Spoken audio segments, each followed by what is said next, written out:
Maraming klase ng sasakyan ang lumalabas ngayon mula sa iba't ibang brand na hindi lang sa features nangunguna kundi pinalakas at pinatipid na rin ang performance. Pero marami pa rin sa mga bumibili ng sasakyan ang hinahanap ay yung style, yung may astig na disenyo at pangkahit saang kalsada. Kaya naman kung gusto mong makakita ng pinakabagong SUV ngayong taon ay tatalakayin natin ng isang pambihirang sasakyan na ngayon mo pa lamang siguro matutuklasan. Ang kabuang detalye at nilalaman kasama ng presyo nito ay alamin natin. Pero bago yun, syempre kung bago ka pa lamang po dito sa aking channel, baka naman kaibigan po tumang-click sa subscribe button pati na ang notification bell para naman update lagi sa mga video na gagawin ko pa. Alright, simulan na natin to!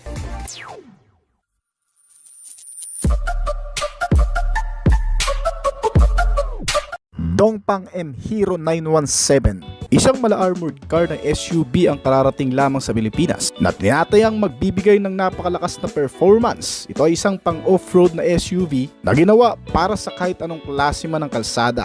Ang Dongfang M Hero 917 ay isang mid-size luxury SUV na unang ipinakilala noong August 2022 pa. Bilang bahagi ng bagong sub-brand ng Dongfang, ito ang bagong pinakamalakas na sasakyan ng brand na inilabas sa merkado. Nilagyan ang M Hero 917 ng bagong M-Tech platform na idinisenyo upang magbigay ng mataas na pagganap at kakayahang mag-off-road sa kahit saan makagubatan, mabubundok o sa masusukal na lugar. Ang kabuang sukat nitong sasakyan ay nakatutulong rin para magbigay ng malawak na interior sa 7 hanggang sa 8 pasahero nito kasama ng mga bagahe. Ang haba nito ay nasa 4,987 mm at lapad na 2,080 mm. May taas na 1,935 mm at wheelbase size na 2,950 mm.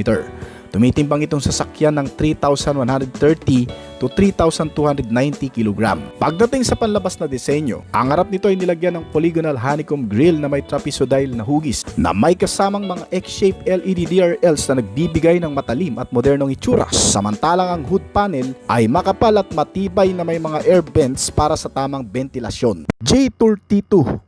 Isa sa pinagmamalaki ng karamihang mga SUV ay ang pagiging functional, reliable at performance ready. Yung hindi magpapahuli sa maraming sasakyan sa loob ng kalsada. Kaya naman isa sa mga pinipiling bilhin ng marami ay ang malalaking sasakyan gaya ng SUV. At yan din ang tatalakayin natin ngayon. Ang astig na 7-seater car na mukhang mamahaling tingnan at napakahusay ng performance na siyang magugustuhan ng marami. Ito ang J-Tour T2 2025 model. Ay ginawa para sa mga taong naghahanap ng sasakyang matibay at maaasahan sa kahit anong kalsada. Kasama na rito ang rough roads, mga bahaying lugar at hill terrain. Ang SUV na ito ay may mataas na comfort features gaya ng maluwag na interior, advanced tech at safety system. May malaking display screen sa interior at mga amenities na magagamit sa mga long drives at adventure. Samantalang ang una kaagad makakaagaw ng pansin sa marami, ang stylish at astig na disenyo nito. Gaya ng bold na exterior na may off-road look. Mala-range rover defender ang datingan nito na mukhang ready rin sa mga obstacle course. Kasamang mala-compact na boxy body shape design na nagpapaganda naman ng aerodynamic nito. Itong J-Tour T2 ay may maganda ring fuel efficiency plus performance na kung saan binibigay nito ang pinakamahusay na lakas at bilis ng pag-arangkada nang hindi kumukonsumo ng malakas sa gasolina. Binubuo rin ang buong bahagi ng katawan nitong modelo ng malalapad at matitibay na fenders na may military style na disenyo. Habang ang side ladder racks nito ay ginagamit para sa pag-akyat at pagbaba, pati na rin bilang storage para sa mga kagamitan. Kasama mga tool mounts nito tulad ng palakol, may kasamang pala, jerry can at fire extinguisher na nakamount sa gilid at likod ng sasakyan bilang bahagi ng pagiging compact, complete equipment ng sasakyan para sa kahit saan mang paggagamitan nito. Habang ang likurang bahagi ng disenyo, gaya ng mga taillights nito na naka-X-shape rin na nagbibigay ng matibay na aura, na may kasama ring spare tire rack, malaki at matibay na may kakayahang magdala ng spare tire sa likod. Habang ang rear bumper ay matibay din at may kasamang tow hook na may kapasidad na 2.5 tonelada. Habang ang taas na bubong ay may mga roof rack. May roof expansion platform para sa dagdag na storage o talian ng mga gamit. Ngayon kung tatanungin naman kung saan gawa itong modelo, Mahigit sa 20% na panlabas na bahagi nito ay gawa sa carbon fiber. Ang front and rear bumper naman nito ay gawa sa metal para mas matibay at matigas na unang susuporta sa mga kolisyon o banggaan na magaganap. Well, pagdating naman sa interior specs and features nito, ilagyan nitong bagong SUV na M Hero 917 ng mga Napa leather at suede upholstery seats na electronically adjustable pa. Yung tipong pipindutin mo na lang at kusa na mag-a-adjust sa mga posisyon na ninanais mo. Ang mga upuan nito ay nilagyan din ng mga massage function para relax at komportable ang pagsakay kahit sa mga mahahabang biyahe. At mayroon na rin memory function para sa upuan ng driver at pasahero. May mga armrest na rin ito sa harap at likuran para sa dagdag na kaginhawaan at mga bottle and cup holders. Pagdating naman sa harapan ng dashboard panel, ay may central control screen na may sukat na 15.6-inch touch LCD screen na magbibigay ng sapat na control para sa mga features nito sa loob at kasama na rin ang entertainment nito. Nilagyan din ng passenger seat sa likuran ng entertainment screen na 12.3-inch naman ang sukat at detached screen na rin. Habang ang instrument cluster o digital meter panel gauge ay may 12.3-inch na sukat na rin at full LCD display na. Ngunit hindi pa natatapos dyan dahil ang mga rear seats o mga pasahero nito ay may sarili ring LCD screen na may sukat na 8-inch display para sa mga pasahero sa likod. Well, sa sobrang high-tech nitong sasakyan, ang interior features ay makokontrol sa pamamagitan ng voice recognition na para sa multimedia, navigation at air conditioning. Yung tipong magsasalita ka na lang kung gusto mong buksan o ilipat, sama ang sounds, lakas ng aircon system at iba pang mga function. Nilagyan din ito ng mga wireless connectivity features gaya ng Bluetooth, Apple CarPlay at Android Auto connectivity. Kasama ang 5GB connectivity at Wi-Fi hotspot. Isang mobile application na kung saan pwede mo ring ilagay sa iyong cellphone upang kahit wala ka sa loob nitong sasakyan ay makokontrol mo rin ang iba't ibang function. Pagdating naman sa sound system at ambient features nito, meron itong 16 na speaker na Dyna Audio brand at may mga air purifier pa sa aircon system para siguraduhing malinis ang mga hangin na pumapasok sa loob nito. Nilagyan din ito ng negative ion generator at car fragrance diffuser. Well, kung tatanungin ko para saan ang mga features na ito, tinutulungan itong alisin ang alikabok, pollen, usok at iba pang mga air pollutants. Lumalaban din ito sa mga bakterya at allergy. Nakatutulong sa pag-neutralize ng airborne bacteria at viruses. Ganyang kalupit ang ventilation ng bagong modelong ito na kung saan maging ang hangin na nilalanghap natin sa loob ay siguradong malinis at may kalidad. Meron itong 2-zone automatic climate control, rear AC outlets at temperature zone control. Kasama pa sa bahagi ng pagiging convenient at komportable nitong sasakyan ang pagkakaroon nito ng maraming USB port sockets sa kanya-kanyang row seats. Nilagyan ng Type-C port sa harap at likuran na may kasama pang 220 hanggang sa 230 volt power supply at wireless charging pad sa harap. Maging ang rear luggage compartment base storage nito ay mayroon ring 12 volt power interface na pwedeng pagsaksakan ng mga gadget, ilang mga appliances at iba pang mga accessories. Mapunta naman tayo sa ilang mga partikular na safety features nito at kasama ang mga moderno at advanced na safety features din nito. Itong bagong Dongfeng M Hero 917 ay nilagyan ng parking sensors na may kasamang 360-degree camera system at ultrasonic radars. Ito ay may 4 o higit pang kamera na nakakalat sa buong paligid ng sasakyan na nagbibigay ng buong bird's eye view o top-down view habang nakapark o umaatras. Kaya mas madali ang parallel o tight parking. Maiiwasan rin mabangga ang mga mabababang obstacle gaya ng gutter, bato, bata, aso at iba pa. Sa tulong din ng ultrasonic radars ay napaka-advanced na ng parking features mo dahil bibigyan ka rin nito ng sign sa pamamagitan ng pagtunog ng warning sa oras na may malapit ka ng mabangga o maatrasan na anumang bagay. Bukod pa dyan, itong Dongfeng M Hero 917 ay may kasama rin anti-lock braking system o ABS. Pinipigilan ng pag-lock ng mga gulong sa matinding preno.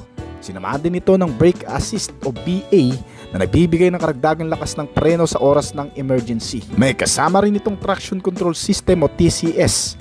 Tinutulungan itong sasakyan na magkaroon ng sapat na traksyon sa madulas na kalsada o mababato. Higit sa lahat, ang makatutulong sa matinding stability nito ay ang tinatawag na Electronic Stability Control System o ESC. Tinutulungan itong sasakyan na manatili sa tamang direksyon sa pamamagitan ng otomatikong pag-aayos ng preno at lakas ng makina o pag-ikot ng gulong. Kaya kahit maidaan mo sa mga biglang pakurbadang kalsada na may madudulas na klase ng sementado ay hindi ito mawawala sa balanse o magpapaikot-ikot sa lugar na yon. May kasama rin itong Lane Keeping Assist o LKA na nagbibigay naman ng tulong upang manatili ang sasakyan sa gitna ng linya ng kalsada. Kasamang Adaptive Cruise Control System nito o ACC na automatic na ina-adjust ang bilis ng sasakyan upang mapanatili ang ligtas na distansya mula sa kasunod na sasakyan sa harap at likod. Na hindi rin nawalan ng Blind Spot Monitoring System o BSM na nagbibigay babala kapag may sasakyan na biglang bubulaga sa gilid mo, darating na lang sa unahan mo sa pamamagitan ng salamin na may nakasamang sign na lumalabas para bigyan tayo ng babala. Syempre hindi rin nawala sa modelong ito ang Rear Cross Traffic Alert o RCTA. Nagbibigay babala sa mga paparating na sasakyan mula sa likod habang umaatras. Ang Tire Pressure Monitoring System features naman ito ay nagbibigay impormasyon kung mababa na ang hangin sa mga gulong nito bago man patakbuhin ng napakabilis. Marami rin itong airbag sa loob para mas maprotektahan ang lahat ng pasahero kabilang ng driver. May mga side curtain airbags, meron din sa mga tuhod ng driver at iba't ibang bahagi pa ng loob nito. Meron itong side impact airbags na nagbibigay proteksyon sa mga gilid ng katawan ng pasahero. Sinamahan ito ng ISO Fixed Child Seat Anchors na nagbibigay ng ligtas na pagkakabit ng mga upuan ng pangmata. Meron din seatbelt reminder na nagwa-warning kung may mga pasahero na hindi naka-seatbelt. Sinamahan din ito ng pedestrian protection na nagbabawas ng pinsala sa mga tumatawid na pedestrian. Yung bigla na lang hihinto kapag may biglang tumawid sa kalsada. Sinamahan din ito ng traffic sign recognition na nagde-detect at nagpapakita ng mga traffic signs sa instrument cluster. Kasamang fatigue driver alert na nag-aalerto kapag napansin ang pagkapagod ng driver o pagkaantok.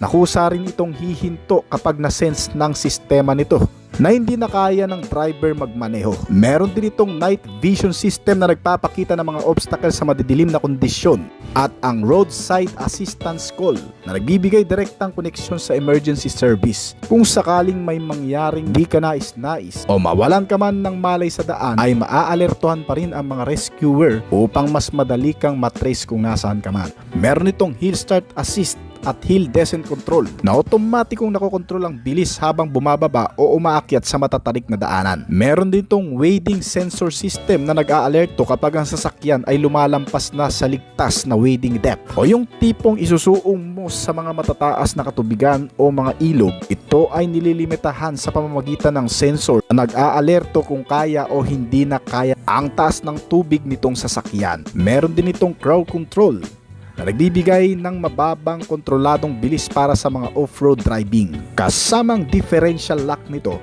na nagbibigay ng pantay na power sa mga gulong para sa mas mahusay na traksyon sa mga off-road conditions. Kung pag-uusapan naman ng pagiging durable, reliable at pagiging matibay nito na klase, itong bagong SUV ay nilagyan ng body-on-frame construction, matibay at angkop para sa mga off-road applications. May mas mataas na torsion rigidity at proteksyon laban sa mga impact. Ang front and rear suspensions nito ay parehong naka-double wishbone independent suspensions. Ang mga shock absorbers ay may air suspensions na may 150mm stroke na nagbibigay daan sa adjustable ride height at damping hardness para sa iba't ibang driving conditions. So matotal, ang off-road ability nitong modelo ay hindi matatalo ng ilan sa mga brand competitor nito. Dahil bukod pa dyan, sinamahan na rin ito ng integral active steering, nagbibigay ng mas mahusay na maneuverability sa mas mababang bilis o sa mga off-road na pagmamaneho.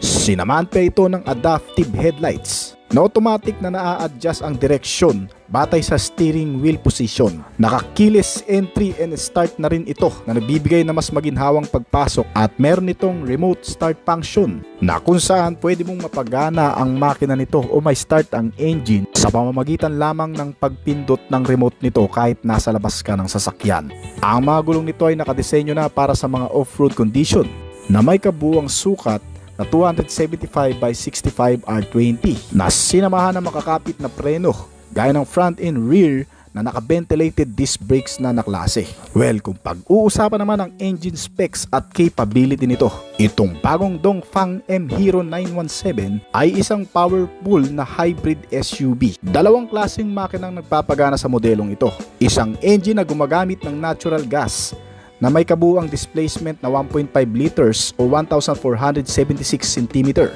na may turbocharged intercooled pangkasama at gumagawa ng maximum output na 197 horsepower. Samantalang isang klase naman na nagpapagana dito ay ang electric motors na gumagawa ng total horsepower na 816 na kung pagsasamahin ang 197 ng natural engine at electric motors, ito ay aabot sa mahigit 1,000 horsepower na capacity.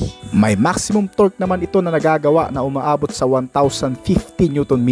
Meron itong permanent magnet synchronous motor na nagsisilbing generator nito upang kusang mag-charge ang baterya sa pamamagitan lamang ng pag-ikot ng gulong at pagpipreno nito. Nagbibigay ng mas malakas na enerhiya sa pamamagitan ng elektrisidad. Ang battery type din na ikinabit dito para sa hybrid system nito ay isang ternary lithium battery pack na may capacity na 65.8 kWh. Mabilis rin ang charge ng battery nito.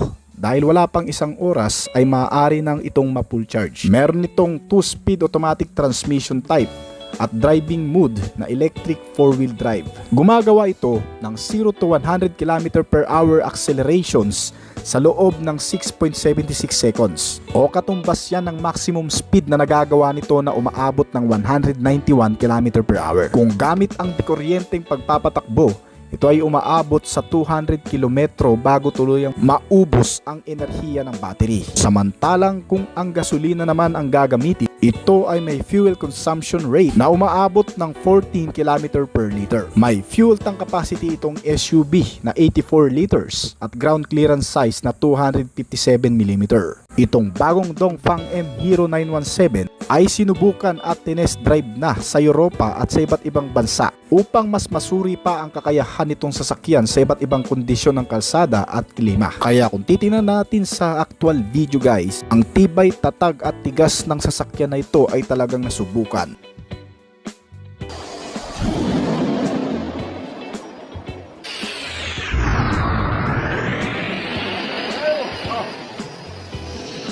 Nilabas ito noong August 2022 bilang isang concept model pa lamang at nagsimula na ang produksyon nitong modelo noong Abril 5, 2023. Inilabas na ito sa merkado ng Pilipinas ngayong taon lamang mula sa Chinese car manufacturer, ang Dongfang Automaker. Nagkakahalaga ito sa estimated price mula sa 5,500,000 pesos hanggang sa 7 million pesos kung sakaling opisyal nang ibibenta ito sa merkado ng Pilipinas. Dahil itong J-Tour-T2 2025 ay pinapagana ng 2.0 liter turbocharged inline 4 na kayang gumawa ng 254 horsepower at 390 Nm ng torque na may kasama pang pangkaragdagang lakas mula sa hybrid powertrain system nito. Kaya naman pala matipid din itong modelo kumonsumo ng fuel na siyang nagbibigay rin ng pangkaragdagang lakas sa arangkada na iginabit sa isang transmission type na 7-speed dual clutch transmission o DCT at 4-wheel drive system. Ang top speed nito ay umaabot mula 180 km/h hanggang 210 km/h, habang ang fuel tank capacity na may 70 liters ay nauubos sa humigit kumulang sa 1,000 kilometro. Itong J-Tour T2 mga kaibigan ay gumagamit ng matitibay na klase ng suspension dahilan para hirangin ito sa isa sa pinakamatibay na klase ng SUV. Ang front suspension nito ay naka MacPherson strut habang ang rear suspension ay naka multi-link with shock absorber and coil spring. Ang mga gulong nito ay may sukat mula 19-inch alloy wheels hanggang 20-inch depende sa trim level. At ang mga brakes nito ay gumagamit ng ventilated disc sa front at disc type din sa likuran para magbigay ng mas matibay na suporta kahit sa mga emergency braking. Pagdating sa exterior, may mga upgraded features din itong modelo gaya ng pagkakaroon nito ng full LED lighting system, mga naka-matrix headlamps para sa mas advanced na ilaw at adaptive high and low beam na may kasamang LED daytime running light, bilang standard sa lahat ng variant nito. At ang maganda pa rito ay automatic ang headlamps nito na kung saan ay kusang umiilaw sa oras na may dadaan sa madidilim na kalsada. Itong J32 ay may haba na 4.8 meter at lapad na 2 meters at may taas ito na 1.88 meter. May wheelbase size ito na 2,800 mm at mataas na ground clearance na may sukat na 220 mm na bagay sa mga off-road rides at mga trail adventure. Isa sa mga ipinagmamalaki nitong J32 ay ang pagkakaroon ng advanced driver assistant features tulad ng blind spot detection, lane keep assist at rear collision warning para sa mas mahusay na safety features nito na may kasamang 360-degree camera na isang bird's eye view monitoring system nitong modelo. Sinamahan din ito ng napakarami pa at advanced na mga safety features gaya ng pagkakaroon nito ng Adaptive Cruise Control o ACC, isang automatic adjustable na bilis depende sa distansya ng sasakyan na nasa harap na kusang sinusunod nitong sasakyan. Gumagamit rin ito ng autonomous emergency braking na kusang nag-a-activate ang preno nito kahit hindi mo tapakan kung may mga malapit ka ng mababangga o mababangga ka na. Gumagamit rin ito ng blind spot detection at blind spot monitoring system. May sensor ito na nakakalat sa sasakyan na kung saan binibigyan ito ng alerto ang driver sa mga paparating na sasakyan na hindi nakikita sa side mirror. May hill start assist din ito at hill hold assist na isang safety features na tumutulong sa driver kapag paahon o pababa ang kalsada para hindi umatras o gumalaw ang sasakyan kahit hindi mo tapakan ng preno. May kasama rin itong electronic parking brake at front and rear parking sensor na babala kapag may mga hadlang sa likod o harap habang ikaw ay nagpapark. May tire pressure monitoring system din ito na nagbibigay naman ng warning sign para paalalahanan ng driver kung dapat bang taasan o bawasan ang gulong bago tumakbo ng mabilis. Nagbibigay dito ng additional safety features lalo na kung lagi mo itong dinadaan sa madudulas na kalsada at sa mga highway passes. Itong J32 ay halos compact na ang disenyo na parang wala ka ng halos babaguhin. Pagdating naman sa interior, meron itong 5 seating capacity hanggang 7-seater depende sa version at variant na pipiliin mo. Ang karamihan sa mga upuan ng variant nito ay gawa sa leather upholstery pero may mga variant din naman ito na gumagamit ng mga upuan na may suede cover at may mga fabric insert. May ventilated at power adjustable front seat din ito sa mga luxury trim levels nito na nagbibigay ng mas mahusay na comfort riding lalo na sa mga first class passenger. Itong J32 ay may libangan rin na makikita sa interior gaya ng pagkakaroon ng malaking infotainment screen na may sukat na 15.6-inch touchscreen display para sa multimedia at navigation nito. Ang instrument cluster naman ito na para sa driver ay gumagamit ng full LCD instrument panel na may sukat naman na 10.25 inches na nagbibigay ng digital display para sa driver info at iba pang mga notifikasyon gaya ng bilis, fuel at marami pang iba. Sagana rin itong modelo sa mga connectivity features gaya ng wireless Apple CarPlay at Android Auto. Mayroon din itong Bluetooth, mga USB port at Type-C port sa ilang mga variant. May 12-volt power outlet socket din ito na para naman saksakan ng iba pang mga gamit. Samantalang ang nagpapaganda naman sa audio system nito ay ang Sony Premium Sound System na may 12 speaker na nagbibigay ng magandang combination ng sound sa interior cabin nito. Habang ang mas nagpaparelax pa sa biyahe sa lahat ng mga pasahero sa loob ay ang pagkakaroon naman ito ng air conditioning system na dual zone automatic climate control system. Mayroon din itong aircon system sa likuran kasama ang mga air vents nito para mas maikalat ang buong lamig sa interior. Ang iba pang mga comfort features nitong modelo ay ang pagkakaroon nito ng wireless phone charger, maraming USB Type-C port sa kada upuan at may ambient lighting sa loob na nagpaparelax pa ng pakiramdam. Bukod pa dyan, may power windows na rin ito sa front and rear. At ang pinaka-highlight dito ay ang pagkakaroon naman ito ng sunroof at panoramic roof na kung saan pwede ring takpan at pwedeng alisin sa tulong ng mga automatic function nito. Nakakeyless features na rin ito, push start button, at ang maluwag na rear trunk storage nito ay may ilaw pang kasama para sa mas convenient na paglalagay ng mga gamit. Ang pinakamanubela naman ito ay naka leather cover pa at multifunctional.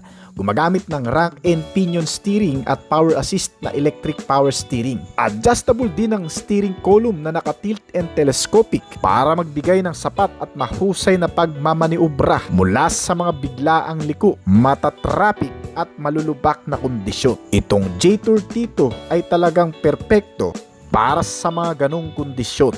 Bagamat mula sa Chinese country itong manufacturer na J-Tour, ay hindi pa rin maisasantabi ang pagkakaroon ng mga advanced features nito kumpara sa marami. Bagamat bagong-bago pa lamang ang brand na J-Tour sa merkado ng mga sasakyan, isa naman sila sa maituturing na advanced pagdating sa mga features ng mga modern car. Nakadalasan ang ginagawa ay ang mga ganitong klaseng sasakyan, mga SUV na malalaki at pwedeng magamit sa kahit saan mang klase ng kalsada. Itong J-Tour T2 ay available na sa Philippine market na nag-range sa estimated price mula 2,498,000 pesos hanggang sa 2,898,000 pesos. Kaya naman kung namamahalan ka sa mga Range Rover Defender na style o yung mga jeepney o Hummer concept na modelo, gaya ng isang to na may malabaksi na disenyo, isa itong J-Tour T2 sa pinakamurang pagpipilian sa segment nito, na kahit papano ay kabibiliban na rin pagdating sa forma, lalo na sa ilang mga kompetensya.